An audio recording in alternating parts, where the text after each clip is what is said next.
জোহরের 4 রাকাত সুন্নত অনেক সময় আদায় করা হয় না, এতে করে কি আমি গুনাহগার হব? আমি শারীরিকভাবে অসুস্থ না, কিন্তু বেশি ক্লান্ত, এক্সাম থাকলে শরীর দুর্বল হয়ে যায়, তাই আমি বসে নামাজ আদায় করে থাকি এবং জোহরের 4 রাকাত সুন্নত বাদ দেই। ক্লাসে থাকার কারণে বেশিরভাগ সময় নামাজ কাজা হয়। এক্ষেত্রে আমার করণীয় কি? ধন্যবাদ। প্রথম কথা হলো যে ইমানদারের কাছে নামাজের চাইতে ইম্পর্টেন্ট কোনো বিষয় নেই। নামাজ রিলেটেড আরও কয়েকটা প্রশ্ন আছে আমি দেখেছি। আমি কমন একটি কথা বলতে চাই, সেটা হলো ইমানদারের কাছে নামাজের চাইতে গুরুত্বপূর্ণ কোনো বিষয় নেই।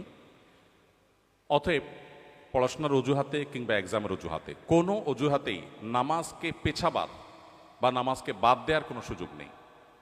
আপনি অসুস্থ, দাঁড়িয়ে নামাজ পড়তে পারছেন না, তাহলে আপনি এক্সাম দিয়েছেন, ক্লাস করেছেন, অন্য সব কাজগুলো নিশ্চয়ই স্বাভাবিকভাবে করেছেন, তাহলে নামাজ কেন আপনি পারবেন না? আজকাল বিশেষ করে একটু কষ্ট, একটু শরীরটা মেজমেজ করছে, একটু খারাপ লাগছে, এই অজুহাতে চেয়ার টেনে বসে নামাজ পড়াটা ফ্যাশনের বিষয়ে পরিণত হয়ে গেছে।